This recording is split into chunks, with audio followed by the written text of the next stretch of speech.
자, 시간은 16분 이내에 좀 풀어주시는 게 좋을 것 같고, 글쎄 이제까지 문제를 이제 푸셨으면 어떠신가요? 쉬우신가요? 어려우신가요? 아마 평균적으로 조금 어렵다고 느껴지실 건데요. 그건 당연합니다. 예, 저희가 앞에서도 말씀을 드렸지만 실제 시험과 우리는 시험의 타당성, 신뢰성을 공부했으니까 실제 시험과 비슷하게 문항을 구성했다 하더라도 아마 여러분들이 보셨을 때 생소한 우리가 이제 출제 가능성이 높다고 생각하는 문제를 좀 뽑았지만 생소하기 때문에 좀 푸는데 시간과 생각보다 이제 점수가 많이 나오진 않으셨을 거예요. 좌절하지 마세요. 예, 그냥 조금 생소하지만 조금 더 하면 된다 이렇게 생각하시면 될 것 같습니다. 자, 1번을 보시면 윌슨의 규제정치 모형인데요. 사실은 뭐 윌슨의 규제정치 모형은 잘 아시겠지만 이게 문제가 나올 수밖에 없어요. 사실은 제가 출제자라 하더라도 저는 이걸 내겠다라는 생각인데요. 그 이유는 뭐냐면 자, 19세기 입법국가에서 시장 실패에 따라서 정부가 시장에 개입을 해서 규제를 합니다. 그런데 그 규제를 하는 과정에서 결과적으로 규제로 인한 제임스 윌슨이라는 학자가 비용과 규제로 인한 비용 그리고 규제로 인한 편익에 결국 소수의 집중, 다수의 분산 정도에 따라서 이제 네 가지로 구분을 한 거죠. 결과적으로. 그러면 기본적인 틀은 여러분들이 알고 계셔야 돼요. 이건 당연하게 중요한 부분이기 때문에 기본적 틀을 알고 계셔야 되는데 그중에서도 이제까지 고객 정치에 대한 부분이 따로 잘 출제가 됐던 이유는 뭐냐면 규제로 인해서 결국은 정부 실패가 나타나서 규제 완화에 대한 목소리가 높아진다는 겁니다. 그러면 결국은 정부 실패에서 우리가 여러 가지를 공부하지만 가장 중요한 것들은 뭐냐면 포획과 지대추거든요. 그러면 고객 정치는 규제로 인해서 편익이 소수에게 집중이 되고 비용은 다수에게 분산되기 때문에 비용 부담자들은 소위 말하는 집단 행동의 딜레마에 빠져요. 그렇기 때문에 결과적으로 고객 정치 상황에서는 싫든 좋든 포획과 지대축 문제가 생길 수밖에 없다. 그러면 결국은 정부 실패에 따라서 규제 완화의 목소리가 높아지면은 고객 정치의 상황에서는 싫든 좋든 포획과 지대추가 생기기 때문에 고객 정치를 많이 물어봤어요. 물어봤는데 지금 문제의 흐름을 보면은 기업가적 정치로 넘어갈 수밖에 없는 것은 뭐냐면 자, 기업가적 정치의 경우는 정부 규제로 인해서 비용을 지불하는 소수가 비용을 덜 지불하기 위해서 자, 반면 편익은 다수에게 분산된단 말이에요. 그런 의미에서 봤을 때 기업가적 정치의 경우는 우리가 이제까지는 대기업들이 정경유착을 통해서 정경유착이라는 건 뭐 어떻게 보면 학문적으로 볼 때 지대추구죠. 정부로부터 독점적 권한을 받아서 사업을 영위해서 돈을 벌었고 그러다 보니까 인맥을 따지고 여러 가지 따지게 됐단 말이에요. 근데 지금은 우리의 방향성 자체가 그리고 선진국으로 가는 과도기에서 이렇게 넘어갈 수밖에 없는 거예요. 그래서 특히나 고객 정치가 경제적 규제와 주로 관련이 있다면 기업가적 정치는 사회적인 규제, 삶의 질과 관련된 부분이죠. 한번 내용을 보도록 하겠습니다.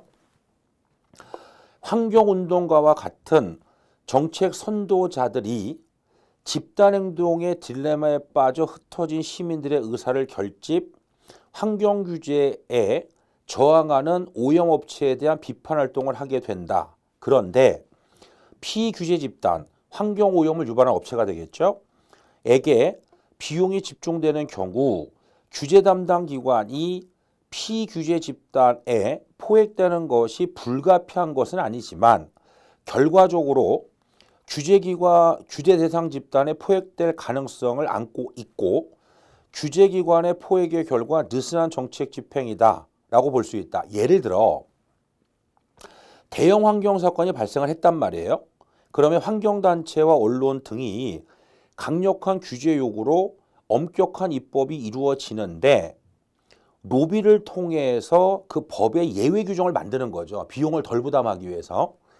그래서 결국 시간의 경과와 함께 국민의 관심이 퇴조하면 정책령이 변질되고 느슨한 집행이 이루어진다는 것은 결과적으로 규제를 열심히 안 한다는 거예요. 규제기관이. 결국은 그게 포획을 당했다라고 볼 수 있는 거죠. 이게 바로 기업가적 정치에서 발생할 수 있는 상황이 되는 겁니다.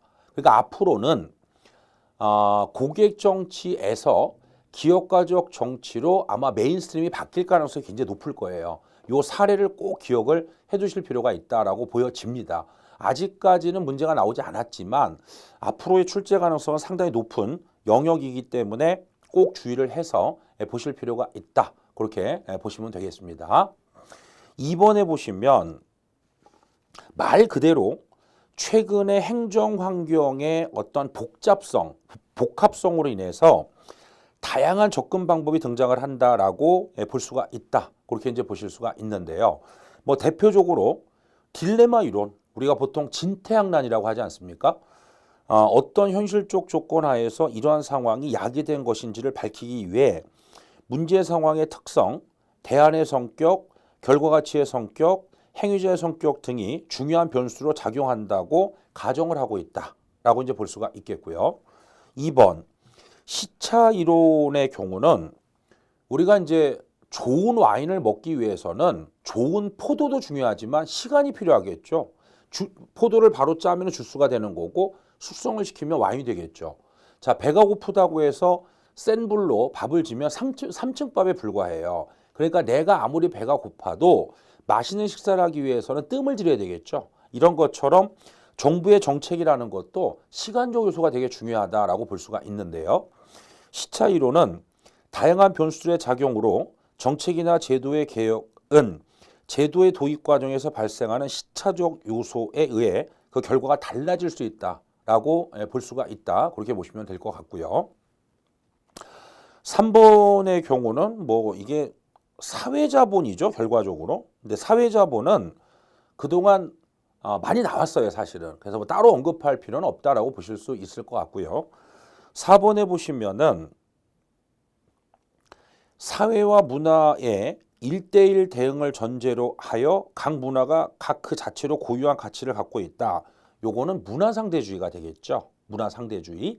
자, 그래서 다문화주의가 뭐냐 그랬더니 하나의 사회 내부에서 복수의 문화의 공존이 바람직하다라고 보고 문화의 공존이 가져오는 긍정적 측면을 적극적으로 평가하는 주장 내지는 운동을 다문화주의다라고 얘기를 하게 되는데 저는 좀 이상하게 생각되는 게 뭐냐면 학자들이 지금 보신 것처럼 4가지의 새로운 이론을 막 주장을 하는데 그 사회적으로 많이 나왔고요. 그 다음에 딜레마 이론도 많이는 아니지만 문제가 나온 적이 있어요. 예.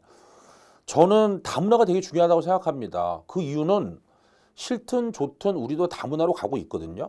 예. 그랬을 때 다문화와 관련된 내용을 지금 보신 것처럼 아직 나오지 않았지만 문화 상대주의하고 엇갈려서 내면은 틀리게 되는 거죠. 예. 꼭 기억을 해 주실 필요가 있다라고 보시면 되겠고요.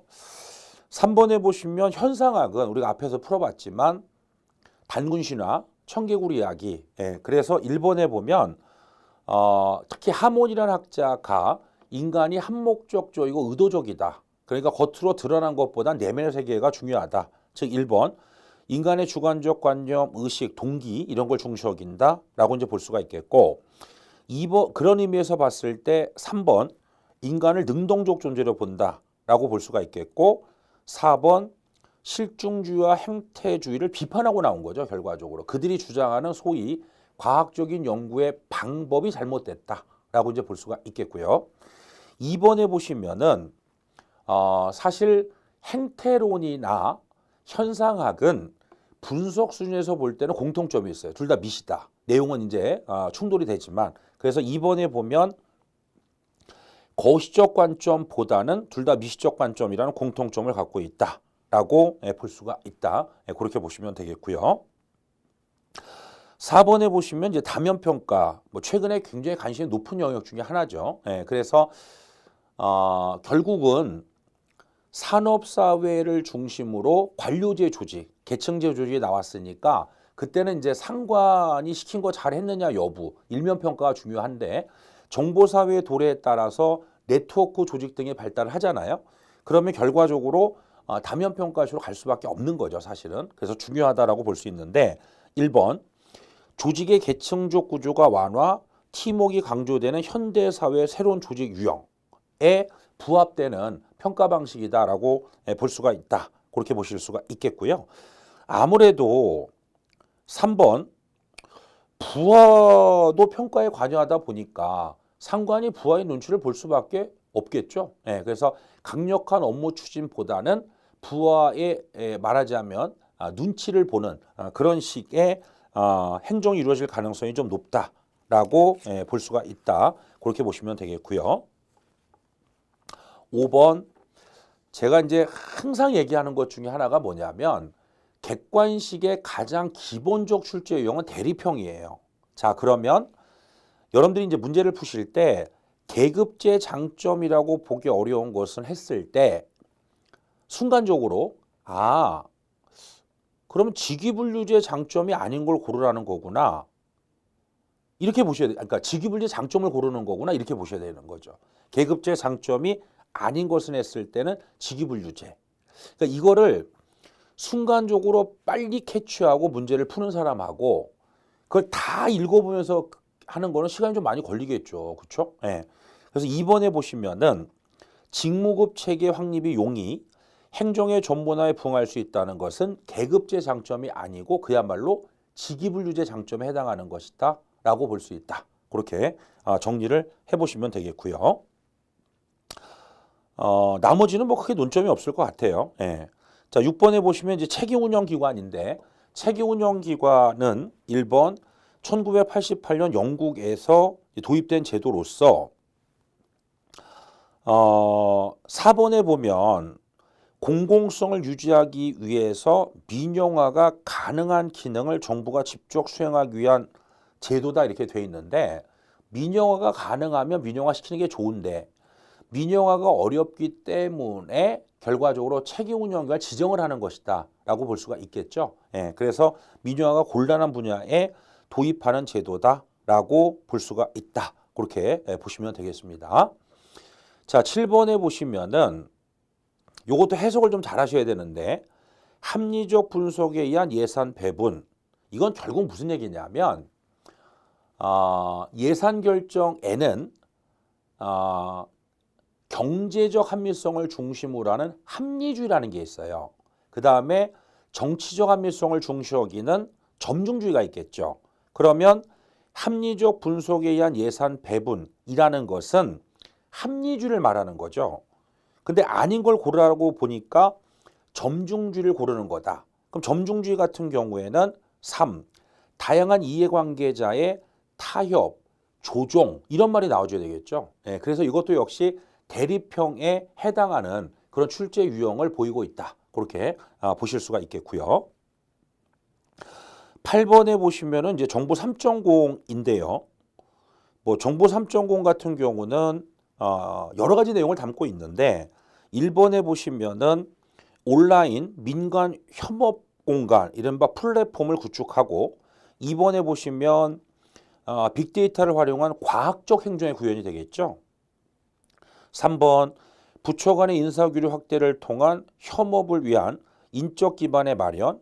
4번에 보시면 인터넷을 기반으로 하는 양방향적 정보 제공이라고 돼 있는데 요거는 굳이 얘기하면 2.0에 해당한다라고 볼 수가 있겠죠. 그래서 3.0이 되기 위해서는 무선 인터넷이라든지 또는 스마트 모바일이라는 표현이 나와줘야 된다라고 이제 볼 수가 있겠습니다. 그래서 3.0에 해당하는 부분에 있어서 기존의 특히 2.0과의 차별성을 잘 기억해 주시는 게 중요하겠죠.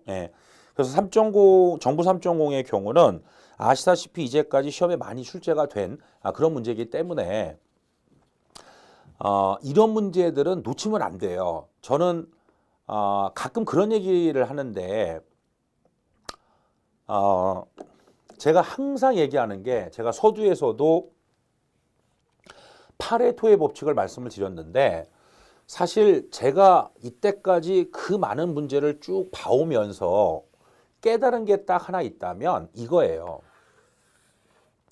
8, 90%의 경우 대체적으로 아무리 보수적으로 잡더라도 80%, 예, 많을 때는 90%의 문제가 빈출 문제에서 나와요. 그러면 이제 뒤집어 얘기하면 20%에서 10% 문제인데 요거는 되게 일회성인 경우가 많이 있습니다. 사실은. 아니면 처음 나왔지만 앞으로 그러니까 방향성은 그건 이제 지켜봐야 되겠죠. 계속 나올 건지. 그러면 수험생들은 무슨 생각을 하느냐면 여기서 맞추면 실력이 있다고 생각해요. 물론 너무너무 당연한 얘기일지 모르겠지만 이것도 맞추고 이것도 맞춰서 100점 나오면 실력이 있는 거죠. 근데 이런 거예요. 여기서 맞췄는데 여기서 틀렸다. 이 사람은 실력이 없는 거예요. 사실 어차피 생각해 보세요. 객관식이니까 찍어서 맞출 수도 있는 거죠. 다시 얘기하면 제가 볼 때는 이걸 맞추는 게 중요하고요. 여기서 실수를 안 하는 게 되게 중요합니다. 그래서 시험장 가보시면 아시겠지만 내가 모르는 것을 찍어서 맞추려는 것보다는 내가 확실히 알고 있는 거를 맞춰줘야 다음에 기회가 생길 수가 있는 거예요. 그래서 빠르고 정확하게 풀기 위해서는 정부 3.0 같은 경우에는 뭐 여러분들이 기본적으로 그냥 그 표 같은 거 있잖아요. 왜? 그걸 다 알고 있어야 된다라고 생각하시면 될 것 같아요. 당연히. 그래서 시험이라는 거는 시험일이 특히 다가올수록 모르는 걸 잡기 위해서 노력하는 것보다는 내가 알고 있는 부분을 정확하게 반복적으로 학습을 해서 그거를 놓치지 않는다는 거, 그리고 빠르고 정확하게 푼다는 거, 이게 바로 수험생의 실력이라는 거를 꼭 명심해 주시길 좀 바랍니다. 시험이 다가올수록요 헛된 생각하면 안 돼요. 예, 그래서 꼭 나올 수 있는 밖에 없는 문제들이 있어요. 그런 문제들, 8, 90% 해당하는 문제들, 그런 문제를 꼭 잡는 게 실력이라는 거, 꼭 기억을 해주실 필요가 있겠고요. 9번도 마찬가지입니다. 아마도 여러분들 그런 거 많이 보셨을 거예요. 뭐 일단 백색 부패, 흑색 부패, 회색 부패 나오고 그러면서 외환위기에 관련된 그 사례가 많이 나오죠. 외환위기가 닥쳤음에도 불구하고 국민 동요를 막기 위해서 관료가 거짓말을 했다는 건 백색 부패예요. 그렇죠? 예. 그러니까 백색 부패가 중요한 거예요. 근데 여러분들이 너무너무 잘 알고 있단 말이에요. 그거는요. 몇 번 풀어보셨다면. 그래서 9번에 보면 과도한 선물의 수수를 윤리강령에 규정할 수는 있다. 하지만 이것을 법에다가 규정하는 것에 대해서는 반론의 여지가 있을 수 있다. 이게 바로 이번 회색 부패다라고 볼 수가 있다. 그렇게 보실 수가 있겠고요. 말 그대로입니다. 그러니까 과도한 선물의 수수를 윤리강령에 규정할 수는 있지만 이걸 법에 규정하는 건 논란이 있을 수 있는데 여러분들 잘 아시는 것처럼 소위 김영란법이 제정되고 나서 재미있는 현상이 하나가 생겼어요. 그리고 나서 사복시험에 공무원 행동강령에 대한 문제가 나온 적이 있었어요. 근데 사실은 그 출제자는 약간은 시니컬하신 분이다라고 저는 생각을 하는데 왜 그러냐면 사람들이 김영란법 하도 말하자면 이제 화제가 되니까 그런데 공무원 행동강령에 비슷한 규정이 다 있습니다. 사실은 행동강령에. 예. 근데 그거를 법에 정해놨으니까 뭐 언론이고 말하자면 여러 가지로 말이 많았던 거죠. 또 하나는 김영란법 제정 이후에 뭐 화해농가부터 시작해서 굉장히 말이 많았었죠. 예, 그런 부분들을 바로 의미하기 때문에 저는 이 회색 부패도 되게 중요하지 않을까라고 생각이 됩니다. 꼭 기억을 해주실 필요가 있다. 빠르고 정확하게. 예, 그게 이제 수험 공부의 가장 중요한 핵심이 될 수밖에 없다는 걸 꼭 기억을 해주실 필요가 있다. 그렇게 보시면 될 것 같습니다. 자, 다음은 이제 10번 문제인데요. 이 10번 문제의 경우는 사실은 이게 약간 응용 문제다라고 생각하시면 될 것 같거든요. 자, 무슨 말이냐면 일단은 우리가 알고 있는 내용을 먼저 한번 보도록 하겠습니다. 자, 지방자치단체의 폐지죠. 설치죠. 분리죠. 합체가 되겠습니다. 그래서 지방자치단체의 그것이 이제 구분의 실익이 없어졌어요. 광역이 됐던 기초가 됐던 다시 얘기해서 시도가 됐던 시군구가 됐던 간에 패치 분합을 하기 위해서는 일단은 지방의회에 어쨌든 지방자치법에서는 의견을 들으라고 되어 있어요. 의견을. 예. 물론 이제 실제로는 이제 의결이 되겠죠. 지방에서 의결의 형태로 거치게 되는 거고, 또는 주민 투표를 거친 경우에는 그러지 아니한다라고 되어 있습니다. 왜냐하면 주민 투표는 집정민주 요소니까 지방의회 의결보다 만약에 주민 투표를 거쳤다면 굳이 그러지 않을 필요가 없겠죠. 주민이 잘 들었으니까요. 투표를 통해서. 그러면 이제 그리고 나서 국회가 법률로 정해주는 거다. 이렇게 되는 겁니다. 기본적으로는. 그 다음에 제가 글쎄요. 이게 굉장히 간단한 내용임에도 불구하고 수험서에 제가 가끔 가다 보면은 설명을 잘 이상하게 하는 경우가 좀 있는데 구역 변경하고요. 사실은 경계 변경의 경우는 전혀 성격이 달라요. 그러니까 무슨 말이냐면 경계 변경의 경우는 실제로 어떤 일이 있었냐면 우리가 흔히 말하는 일본 국도, 경수 산업도로라고 하는데 이게 굉장히 넓어요. 그래서 제가 보기에는 뭐 편도 5, 6차선 정도 되는 거 보니까 왕복이 한 10차선 넘어가죠. 굉장히 넓죠. 서울에서 수원을 가는 거니까. 근데 이제 도로를 건설할 때는 미처 생각을 못 했는데 이제 수원 의왕이 이렇게 있었던 거예요. 그러니까 이제 도로가 이렇게 있으니까 사실은 생활권이 완전히 다른 거죠, 결과적으로. 예. 그래서 수원하고 의왕의 경우가 경계 변경을 했어요, 실제로. 이쪽은 의왕으로 가고 이쪽은 수원으로 가고 이렇게. 그러니까 경계 변경은 어느 쪽에 유리하게 해주는 게 아닙니다, 사실은. 반면 구역 변경의 경우는 아마 처음 들어보신 분도 굉장히 많을 텐데 인삼으로 유명한 금산의 경우가 예전에는 전라북도에 있었어요. 그러다가 굉장히 오래전 얘기인데 충청남도로 이제 구역이 변경이 돼요. 근데 재밌는 거는 뭐냐면 지금 금산 군민 중에서 일부는 이 금산이 대전이랑 굉장히 가까워요. 사실 붙어 있거든요. 예, 대전이 시우쳐 있죠. 그래서 광역시에는 우리가 군을 둘 수 있다고 배웠잖아요. 그래서 금산 군 주민들 일부는 그냥 대전으로 가자. 만약에 이게 성사가 된다면 금산의 경우는 전북에서 충남에서 말하자면 대전광역시로 구역을 이제 2번 바꾸는 꼴이 되는 거죠. 아직은 이제 실행이 안 됐는데 그래서 구역 변경 같은 경우는 이처럼 굉장히 중요한 문제가 될 수가 있습니다. 그렇기 때문에 구역 변경의 경우는 지방의회 의견을 듣거나 또는 주민투표를 하는 거죠. 주민투표를. 그래서 금산군의회에서 의결을 거치거나 아니면 주민투표를 통해서 만약에 충청남도 금산군에서 대전광역시 금산구로 바꾸자. 통과가 되면 그렇게 되는 거예요. 그럼 이제 법률로 정하는 거죠, 결과적으로. 네. 그리고 아울러 명칭 변경. 이때 아무 얘기 없는 명칭 변경은 한글을 얘기한다고 생각하시면 돼요. 한글. 자, 그런데 경계 변경이나 한자의 명칭 변경 있죠. 한자의 명칭 변경의 경우는 요거는 현행법상 어떻게 되어 있냐면 대통령령을 개정을 하는 거예요. 결과적으로. 그러니까 이게 사안이 조금 약한 거죠. 네, 대통령령. 자, 그 다음에 행정구나, 왜냐하면 잘 아시는 것처럼 자치구는 지방자치단체죠. 행정구나 읍면동의 패치분합의 경우는 이렇게 되어 있습니다. 현행법상 행안부 장관의 승인을 받아서 조례로 정하도록 그렇게 되어 있다라고 보시면 되겠고요. 나머지 것들은 조례로 정한 다음에 시도지사한테 보고를 해요. 예, 보고를. 승인은 아니에요. 보고만 하면 된다라고 이제 볼 수가 있다. 이렇게 보시면 되겠죠. 그러면 여기서 이제 주의해서 보셔야 될 거는 여기 제가 꿀팁을 하나 드릴게요. 꿀팁을. 객관식 시험에서는 결론적으로 말씀드리면 출제자 입장에서 볼 때는 당연히 대동에 관심이 있을까요? 소위에 관심이 있을까요? 소위에 관심이 많아요.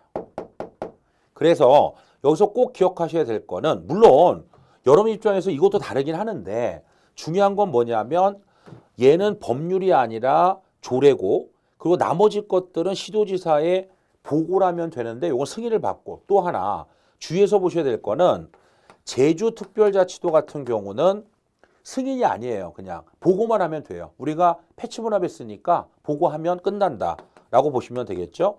그런 의미에서 봤을 때 이게 이제 상당히 중요한 부분이다라고 볼 수가 있는데요. 지금 사례를 읽어보셨겠지만 그 전에 어떤 일이 있었냐면 사실은 경기도 고양시죠. 고양시. 우리가 보통 일산이라고 하는 일기 신도시의 중에 하나 일산은 경기도 행정구역상으로 고양시입니다. 고양시의 일산구가 일산구 하나만 50만이 넘어갔었어요. 50만이 넘어가면서 일산구의 경우가 동구, 서구로 분구가 됩니다. 일산 동구, 일산 서구 이런 식으로.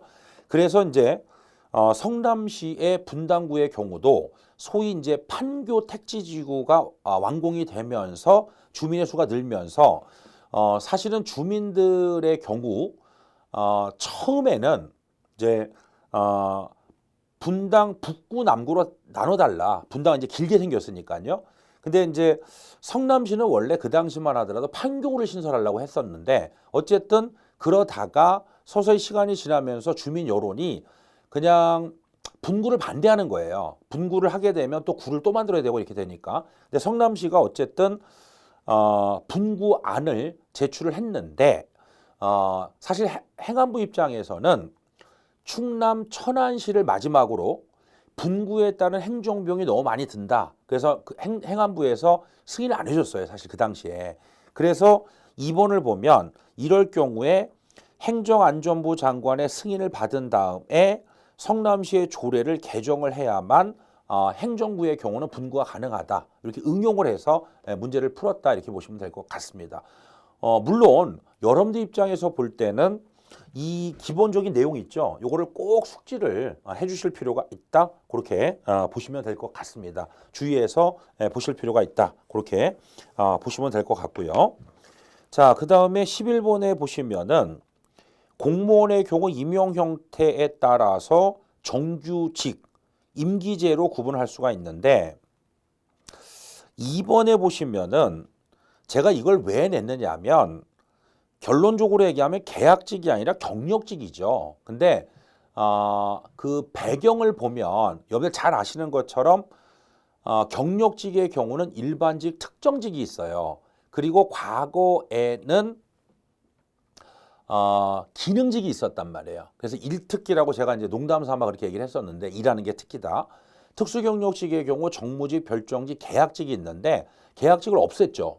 없앴는데 사실은 이제 어떤 뒷말이 좀 많으냐 하면 계약직을 없애는데 임기제를 만들었다면 이게 계약직 아니냐. 논란이 있었던 거죠, 사실은. 어쨌든 그래서 다시 한번 정리해 보면 임기제는 임기가 정해져 있다.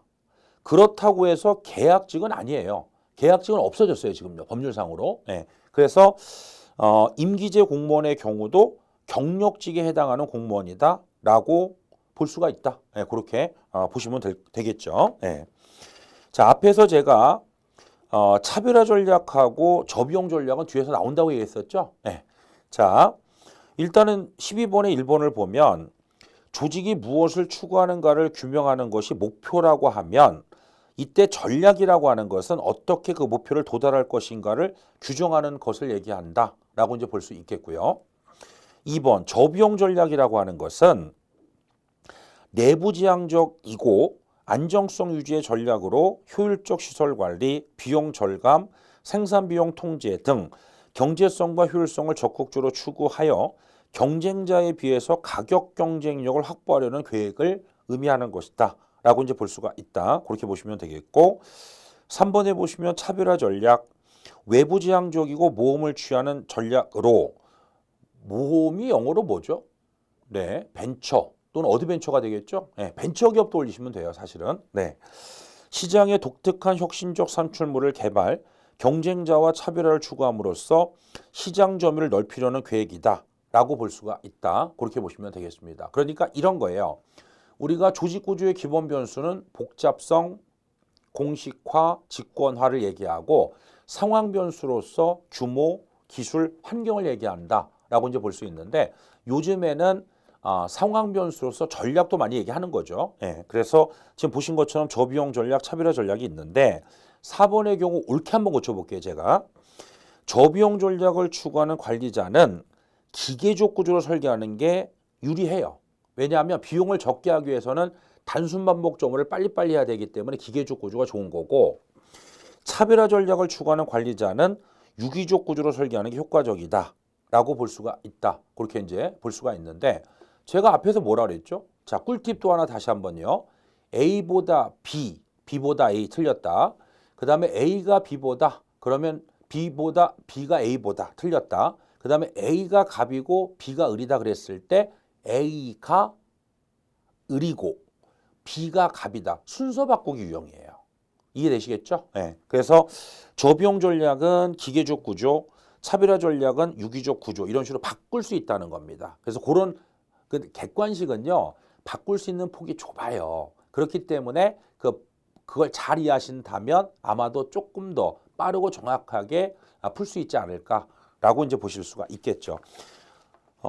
사실은 문제풀이에서는 여러분들이 내용을 자꾸 공부하려고 하지 마시고 문제풀이는 말 그대로 문제 푸는 요령을 빨리빨리 이해하시는 게 굉장히 중요하다. 그 점을 꼭 기억을 해 주실 필요가 있다라고 이제 볼 수가 있겠죠. 자, 13번에 보면 신공공 관리인데요. 여기도 마찬가지죠. 1번 보다는 그러니까 하여튼 보다는이라는 말이 나오면 앞뒤에 바뀜 현상을 주의해서 보실 필요가 있는데 자, 투입과 과정보다는 성과와 결과를 지나치게 중시 여겼다. 다시 얘기해서 신공공관리 기업가족 정보니까 투입과 과정을 지나치게 중시 여긴다는 말은 말이 안 맞는 거죠. 사실은. 예, 그런 점을 주의해서 보실 필요가 있다라고 이제 보시면 되겠고 14번에 보시면은 직무평가의 방법은 크게 네 가지가 있죠. 예, 비계량적 방법으로서 서열법과 분류법 그리고 계량적 방법으로서는 점수법과 요소비교법 네 가지가 있는데요. 일단 사용 빈도 면에서 볼 때 가장 많다. 그러면 서열법과 요소비교법은 아니에요. 이것만 보더라도 서열법은 분류 대상 지위가 너무 많으면 쓸 수가 없어요. 사실은. 그다음 요소비교법의 경우도 많이 쓰는 방법은 아닙니다. 사실은. 그러니까 둘 중에 하나일 거예요. 점수법과 분류법, 분류법과 점수법이고요. 비교 방법에 있어서 직무와 기준표. 근데 주의해서 보셔야 될 거는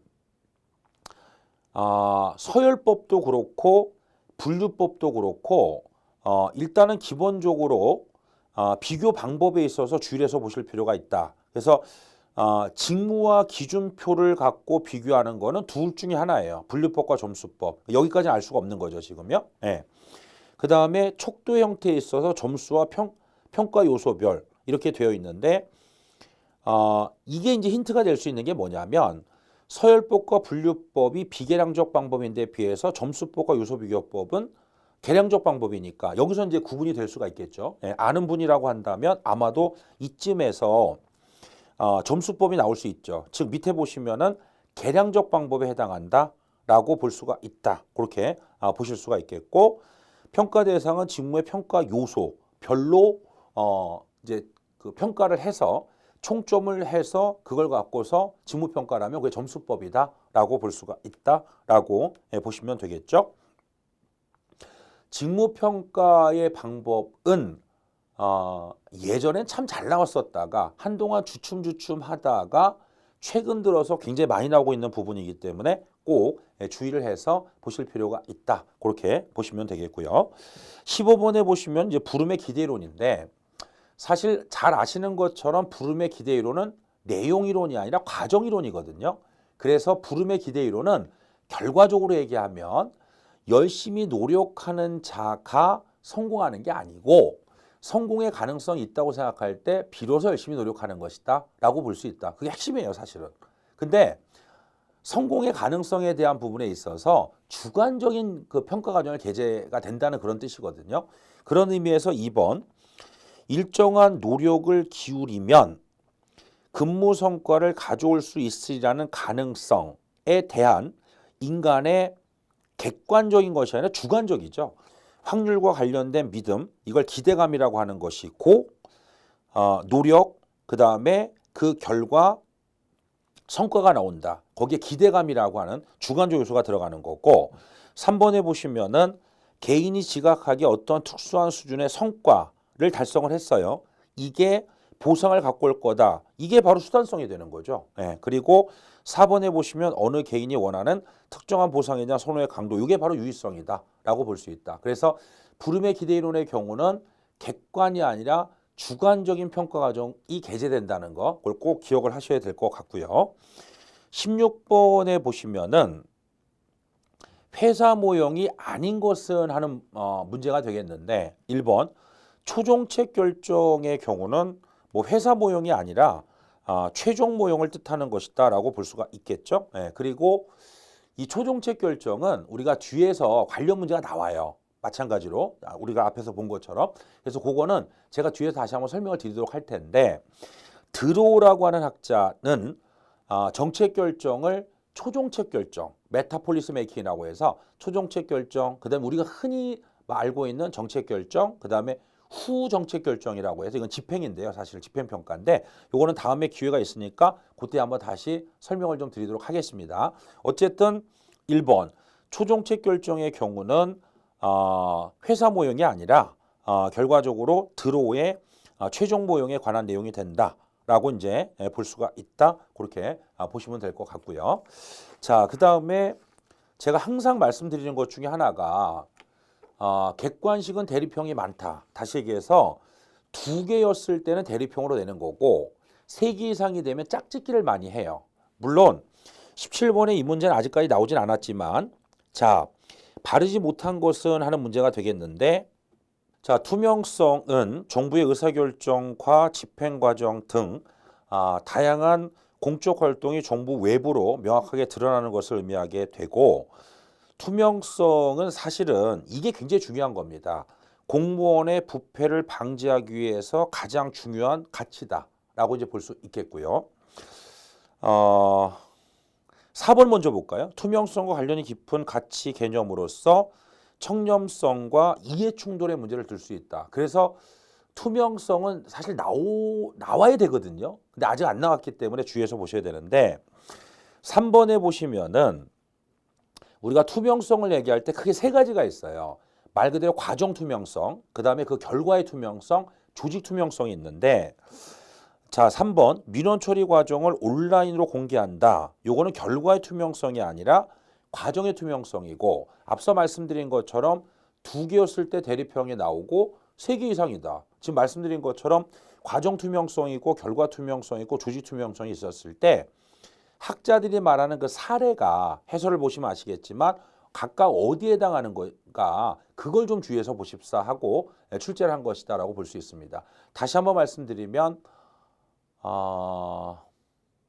투명성은 중요합니다. 중요할 수밖에 없습니다.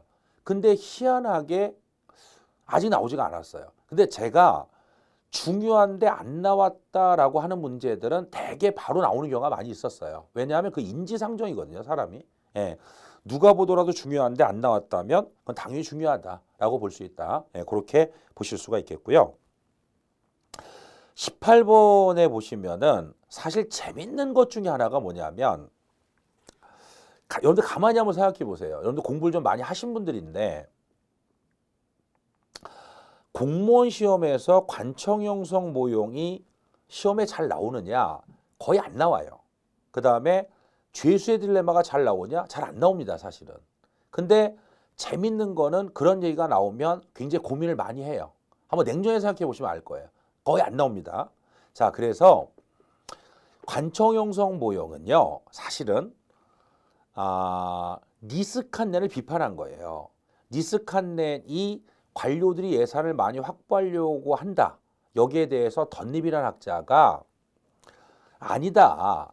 고위 관료들의 경우는 예산 확보보다는 관청 형성 전략, 권한을 뚝뚝뚝뚝 떼서 결국은 책임을 지지 않으려고 하는 것이고, 그러다 보니까 결국은 제3섹터 체계 운영기관을 만드는 거는 성과 제고라기보다는 결국은 책임을 안 지기 위해서, 그러다 보니까 중앙행정기관은 권한을 뚝뚝 떼주다 보니까 슬림화될지 모르겠지만 뚝뚝뚝뚝 떼주는 과정에서 결과적으로 전체 양은 늘어날 수밖에 없다는 거예요. 결과적으로. 그래서 체계운영기관에서 보기로 3번 나온 게 뭐냐면 관청 형성 전략은 정부 팽창의 은닉수단이 된다는 겁니다. 핵심은 그거거든요. 사실은. 자, 어쨌든 그래서 4번을 보면 덧립이식의 관청 형성 전략이 이루어지면 중앙행정기관은 더 슬림화되고 분산화될 거예요. 반면 니스칸넨 모형에 따른다면 대규모 개선 관리제 팽창을 통한 국가 성장이 예상될 수 있겠죠. 그래서 시험이라는 건 항상 대립적이기 때문에 덧립이의 관청 형성론은 니스칸넨 모형을 비판했다. 니스칸넨은 관료가 무조건 예산을 극대화한다고 본 데 비해서 덧립이 같은 경우는 고위 관료들의 경우 예산 극대화보다는 관청 형성 전략, 관청 형성 전략이라고 하는 것은 권한을 뚝뚝뚝뚝 떼서 자기가 책임을 안 지려고 하는 거죠. 그렇기 때문에 제가 이제 그거를 비유를 어떻게 하느냐 하면 그러니까 이게 보이는 데는 날씬한 거예요. 근데 막 안에 막 살이 많이 잡히는 거죠. 그러니까 우리가 딱 보기에 중앙행정기관의 경우는 권한을 뚝뚝 떼주니까 슬림화되고 분산될지 모르겠지만 결과적으로 그 권한이 흩어져 있다 보니까 결과적으로 정부의 전체적인 양은 늘어난다고 보는 거예요. 그걸 정부 팽창이 은닉수단이 된다고 표현하는 거죠. 그거는 기억하세요. 따로 시험은 잘 안 나올지 모르겠지만 그건 이때까지 체계운영과 관련해서 보기로 싹싹 나온 적이 되게 많았으니까 좀 주의해서 보실 필요가 있다. 그렇게 보시면 되겠죠. 자, 그 다음에 19번의 경우는 이 문제는 사실은 1번 보세요. 그 출제 패턴 중에 하나가 뭐냐면 법이 개정이 됐을 때 이 신법 우선인데 개정되기 전에 거를 쓱 넣는 경우예요. 즉 무슨 얘기냐면 1번에 보시면 개정 전의 경우 지방의회는 매년 1회 그 지자체의 사무에 대하여 시도는 10일, 시군구가 7일의 범위 안에서 이른바 행정사무 감사를 했단 말이에요. 근데 개정이 돼서 시도의 경우 10일에서 14일, 그 다음에 시군구의 경우 7일에서 9일로 각각 늘어요.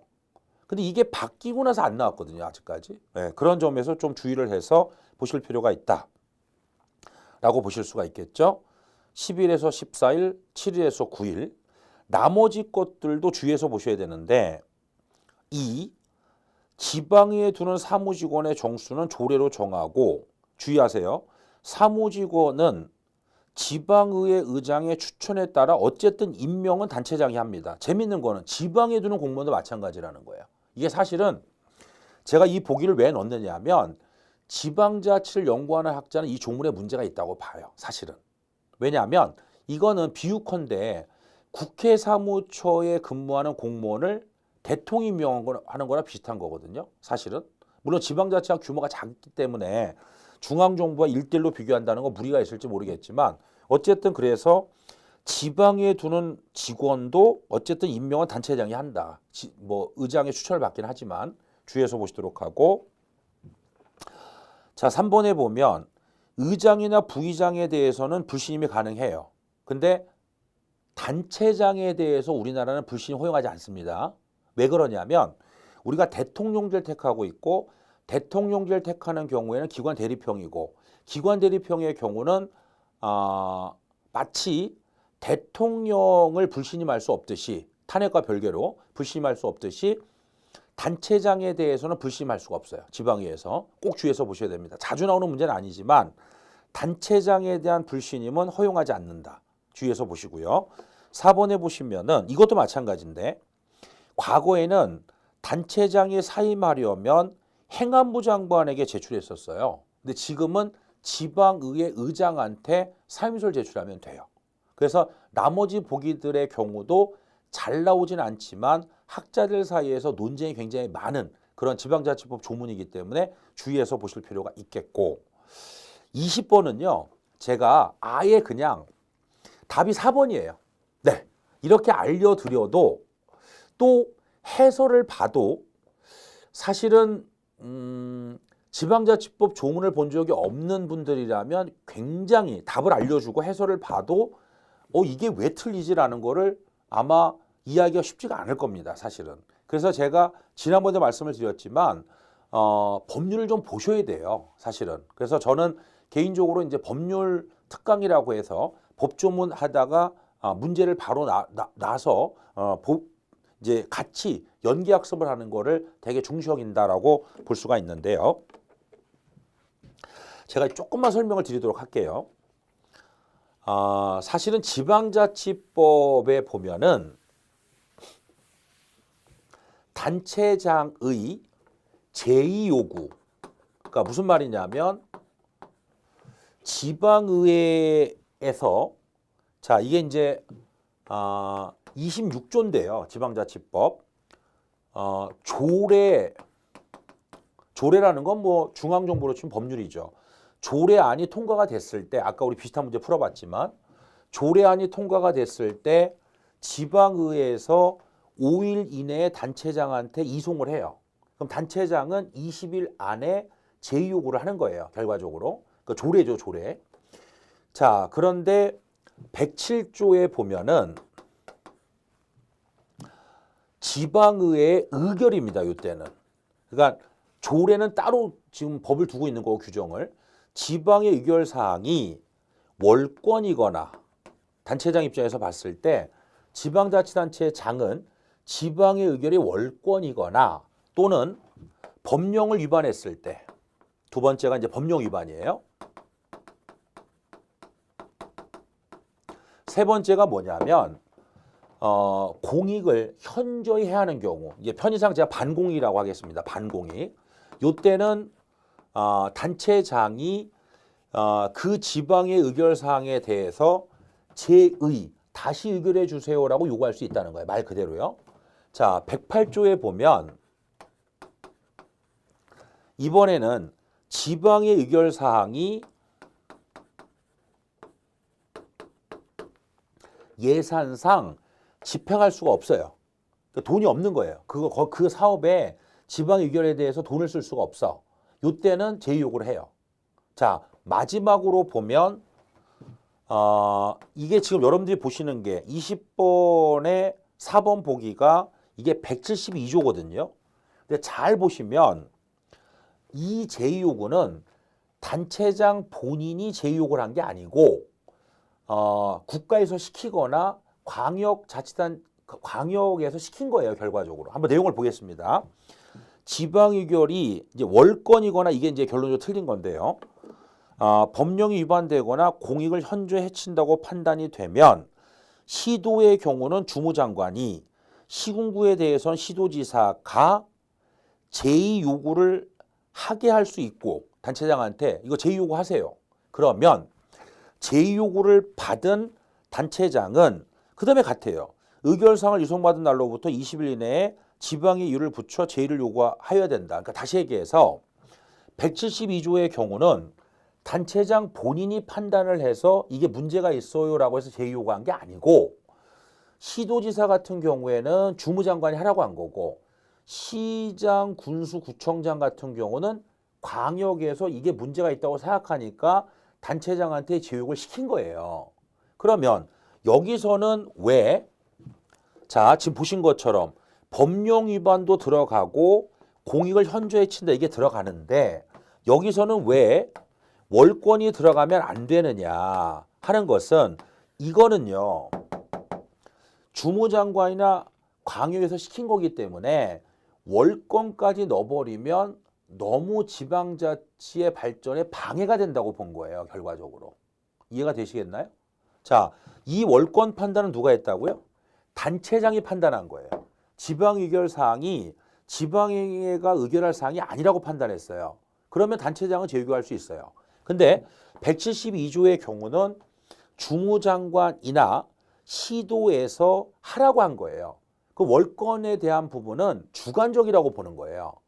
법령 위반이나 이런 부분은 명확한데, 그래서 이걸 국가의 지도감독이라고 하는데, 보통 국가의 지도감독에서는 주관적인 판단의 요소가 많은 월권은 집어넣지 말라는 거예요. 그래서 실제로 지방자치법 보면은 172조의 경우는 월권이 없어요. 근데 이걸 안 보신 분들은 풀기가 어렵죠. 그럼 여러분들 입장에서 쌤, 정말로 이런 식의 문제가 나와요? 나와요. 전에 비슷한 문제 한번 나온 적이 있었어요. 자치사무인데 그러니까 그냥 지방자치단체 사무인데 자치사무라고 틀리게 나온 적도 있었고, 여러분들이 조문을 보지 않으면 절대로 풀 수 없는 문제고, 물론 많이 나오진 않았어요. 솔직하게 말씀을 드리면. 하지만 조문을 보지 않았다면 도저히 틀렸다, 왜 틀린지 모르게끔 문제를 내는 경우가 가끔은 있어요. 왜냐하면 여러분들 생각해 보세요. 지금 공무원 시험이 이렇게 인기가 많고 그 많은 사람들이 공부를 하는데, 그렇죠? 어설프게 문제를 내면 웬만하면 다 맞춘단 말이에요. 무슨 말인지 아시겠죠? 그런 의미에서 봤을 때 수험 공부를 하시면서 힘드시겠죠. 제가 왜 모르겠어요. 왜냐하면 공부를 좋아하는 사람도 가끔 있는데 그 사람이 누군가 경쟁해서 점수를 하게 하면 싫어요. 그 연예인들도 마찬가지입니다. 노래를 좋아해서 가수가 됐지만 내가 평소에 노래를 부르는 걸 좋아한다는 것과 돈을 받고 노래를 부르고, 그렇죠? 더 나아가서 그 돈 때문에 어쩔 수 없이 노래를 부른다면 어느 순간부터 노래를 부르기가 싫을 수도 있어요.